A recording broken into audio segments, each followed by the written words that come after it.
राधे राधे दोस्तों आज हम सुनेंगे माधवदास और प्रभु जगन्नाथ जी का कथा। बहुत ही प्यारा रिश्ता था माधवदास और प्रभु श्री जगन्नाथ जी के बीच में। हमेशा चलते थे नोक झोंक और प्यार। तो आज सुनेंगे हम कैसे हमारे ठाकुर जी माधवदास के साथ पुरी से वृंदावन भाग गए थे। राधे राधे दोस्तों, जय श्री कृष्ण, जय श्री कुंज बिहारी, जय श्री हरिदास। माधवदास जी जो है वो जगन्नाथ जी के प्रिय भक्त थे। एक दिन जगन्नाथ जी को माधवदास प्रणाम कर रहे थे और जगन्नाथ जी बोले, कहो माधवदास क्या पूछना चाहते हो। तो माधवदास ने बोला, कुछ नहीं भगवान, मैं तो बस आपके पास आज्ञा मांगने आई हूँ। तब प्रभु ने पूछा, किस चीज़ का आज्ञा मांगने आए हो माधवदास। तो माधवदास ने बोला, प्रभु कुछ नहीं, बस मैं 6 महीने के लिए वृंदावन जाना चाहता हूँ। जगन्नाथ जी बोले, अकेले क्यों जाओगे माधवदास, हमको भी ले चलो। तब माधवदास जी बोले, प्रभु यहाँ पे जितना पुजारी पंडित जी है सब मिलके मुझे मार देंगे अगर आपको मैं यहाँ से लेके चला गया तो।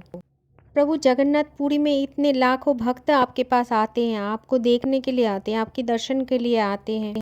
अगर मैं आपको वृंदावन लेके चला गया तो कितने वैष्णवों का, कितने लोगों के दर्शन छूट जाएंगे प्रभु। और दूसरी बात और एक है। फिर प्रभु ने पूछा, वो दूसरी बात क्या है। तो माधवदास ने बोला, प्रभु आपको इतना भूख लगता है कि सारे रास्ते में आपको 8-8 बार भोग चढ़ाना होगा।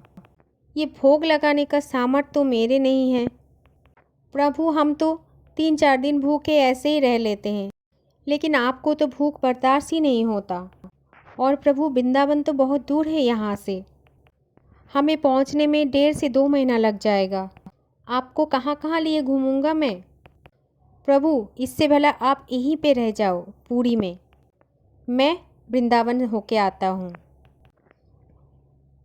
जब भी माधवदास मंदिर से बाहर आया और एक बार पुनः मुड़ करके जगन्नाथ जी को देखा, तब श्री जगन्नाथ जी के नेत्रों से आंसू गिर रहे थे और जगन्नाथ जी व्याकुल होकर कह रहे थे, माधव तेरे बिना मैं कैसे रहूँगा, तू चला जाएगा तो मैं ये 6 महीना जगन्नाथपुरी में कैसे निर्वाहन करूँगा।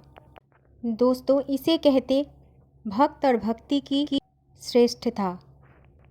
देखो दोस्तों, हम तो उनके अधीन हैं, ये तो सच्ची बात है, पर वो भी हमारे अधीन होते हैं। अगर भक्ति में हमारी प्रेम होता है तो वो भी हमें प्रेम करते हैं।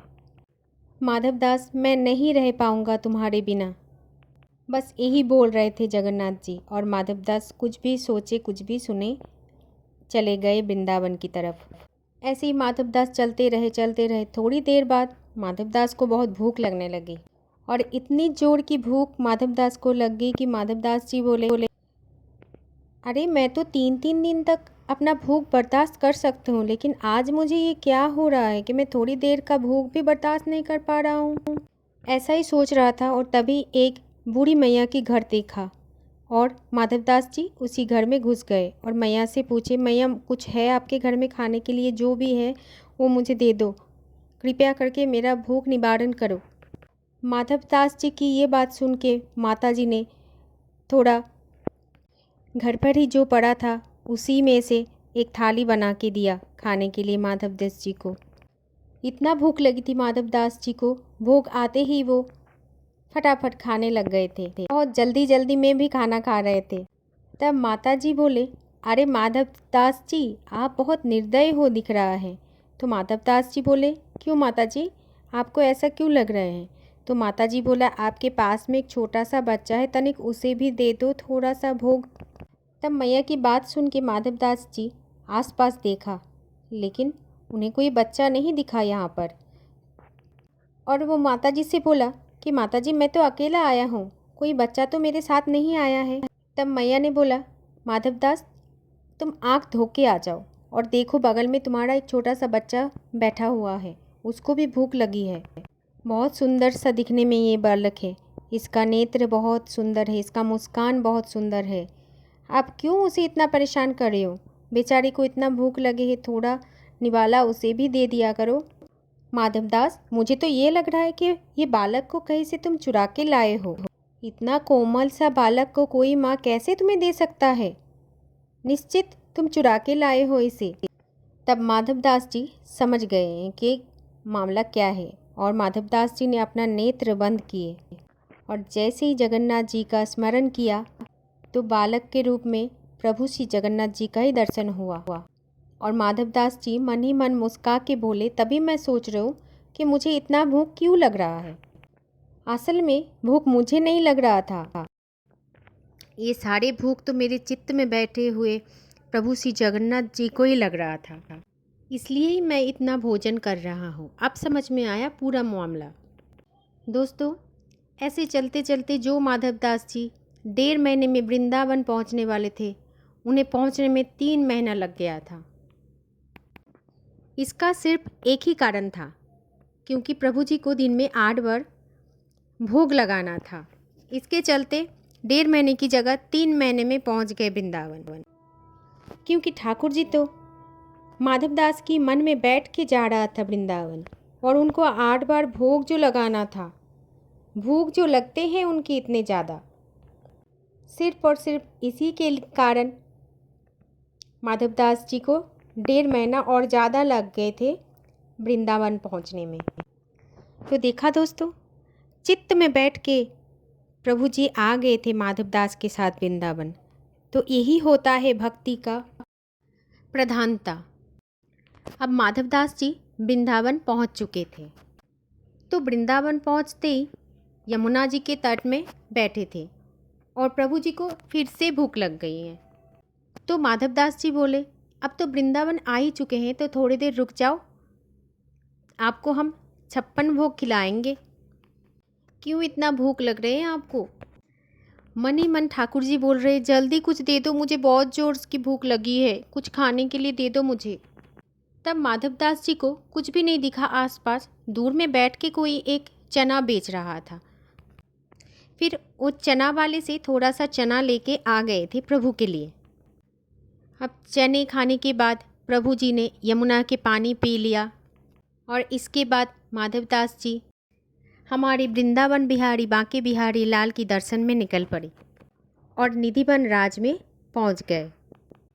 और जैसे ही निधिवन राज में पहुंच गए, कुंज के भीतर से स्वामी जी का आवाज़ आया। बहुत सारे दर्शनार्थी ऐसे ही बैठे थे, लेकिन स्वामी श्री हरिदास जी ने बोला कि तुम दर्शनार्थियों में माधवदास जी कौन है? तब माधवदास जी पीछे बैठ के बोले, मैं हूँ प्रभु जी, मैं हूँ माधवदास। श्री हरिदास जी ने बोला, इधर आओ। तब माधवदास जी बहुत डरे डरे से हुए हरिदास जी के पास गए। श्री हरिदास जी से पूछा, प्रभु आपको मेरा नाम कैसे पता चला और आप क्यों मुझे बुला रहे हैं? क्या बात है प्रभु? तब हरिदास जी ने माधव जी को बोला कि माधवदास, हमने प्रभु को 56 भोग लगाया, लेकिन बिहारी जी मुंह टेढ़ा करके बैठा हुआ है और मुझे बोल रहा है कि भूख नहीं लग रहा है। तो मैंने बिहारी जी से पूछा, क्यों आपको भूख नहीं लग रहा है? तो बिहारी जी ने मुझे बोला कि माधवदास ने मुझे रूखे चना खिलाया है और इसी कारण मुझे भूख नहीं लग रहा है। और दोस्तों, इसे कहते हैं भक्ति की श्रेष्ठता। दोस्तों, भक्ति की स्थिति ऐसी पहुंच गई कि हमको ठाकुर जी प्रिय लगे, ये कभी नहीं हो सकता है, बल्कि ये होना चाहिए कि हम ठाकुर जी का प्रिय बन जाए, बहुत ही प्रिय लगने लगे उनके। हमारे जीवन में जो प्रारंभिक स्थिति होता है, वो ठाकुर जी का सुमिरन हम करते हैं, लेकिन एक टाइम ऐसा भी आता है जब ठाकुर जी हमारा सुमिरन करता है। ऐसा होता है ठाकुर जी का लीलाएं, ठाकुर जी का प्रेम। दोस्तों, हमेशा ये बात याद रखना, जहाँ पर कृष्ण का प्रभाव होता है वहाँ पर प्रेम ही प्रेम भाव होता है। इसीलिए कभी भी भगवान के ऊपर प्रश्न चिन्ह नहीं लगाना चाहिए, क्योंकि वो हमेशा हमारे साथ होता है, हमारे हाथ पकड़ के ही चलता है। भगवान बोलते, कभी तुम आँख बंद के भरोसा करके दौड़ते रहो, अगर दौड़ते दौड़ते गिर जाओगे तो समझ लेना कि वो मेरी गोदी है जहाँ पे तुम गिर गए। मैं हूँ ना हमेशा तुम्हारे साथ, तुम्हें कभी गिरने नहीं दूँगा। अगर तुम्हें मेरे पर विश्वास है तो यही विश्वास को हमेशा के लिए भगवान के प्रति रखना चाहिए और समझ लेना चाहिए कि ये हमारे परम दोस्त है, परम मित्र है, जो हमें छोड़ के कभी नहीं चला जाते हैं, हमेशा हमारे पास रहते हैं। तो जय जगन्नाथ, जय श्री राधे, हरे कृष्ण, श्री जय श्री कुंज बिहारी, जय श्री हरिदास, राधे राधे।